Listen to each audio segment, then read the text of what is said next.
Assalamualaikum warahmatullahi wabarakatuh. Alhamdulillah masih bisa berjumpa lagi. Semoga pertemuan kali ini bisa menambah wawasan ilmu pengetahuan bagi kita semua.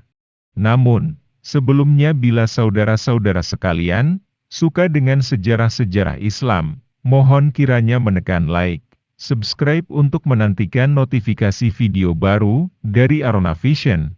Terima kasih. Setelah kaum Yahudi kalah dalam perang Khaibar dan menyerah, Rasulullah memberikan kebebasan untuk tetap tinggal di tanah kelahiran mereka dan melanjutkan pertaniannya. Hanya saja, sesuai dengan kesepakatan yang sudah mereka sepakati antara Muslimin dan kaum Yahudi, umat Islam berhak menerima sebagian dari hasil pertanian mereka. Syekh Said Ramadan Al-Budhi menyebutkan, setelah keadaan tenang, Rasulullah menerima hadiah dari seorang perempuan Yahudi bernama Zainab binti Harits, istri Salam bin Mashkum, dengan hidangan domba panggang.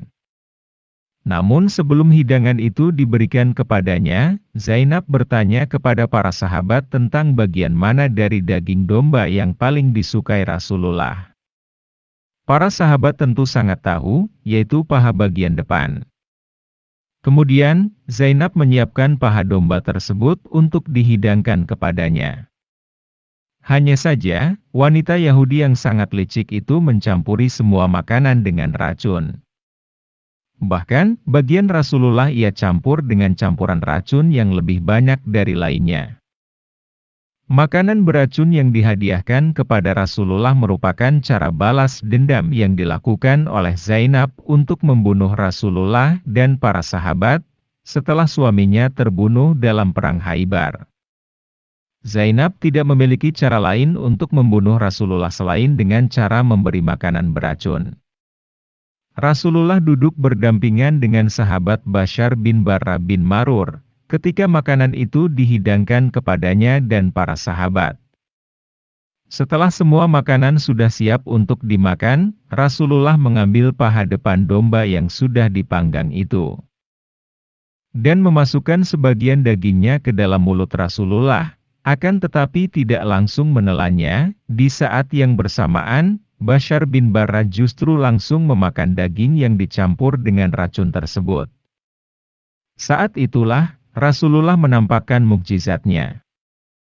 Syekh Al-Budhi menyebutkan, artinya, sungguh, daging ini telah memberitahuku, ia sudah dicampuri dengan racun.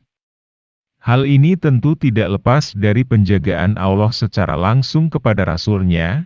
Syekh Alauddin Ali bin Muhammad bin Ibrahim Al-Baghdadi, atau yang juga dikenal dengan Syekh Al-Hazin, wafat 741 Hijriah, mengatakan, setelah kejadian ini Rasulullah memanggil Zainab dan menanyakan semua perbuatannya ini.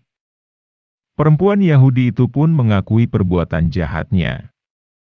Rasulullah bertanya kepada Zainab, "Mengapa kau melakukannya?"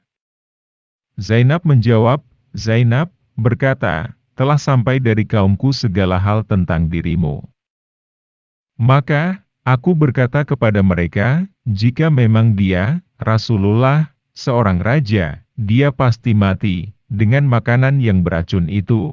Namun, jika memang ia benar seorang nabi, dia pasti akan diberitahu."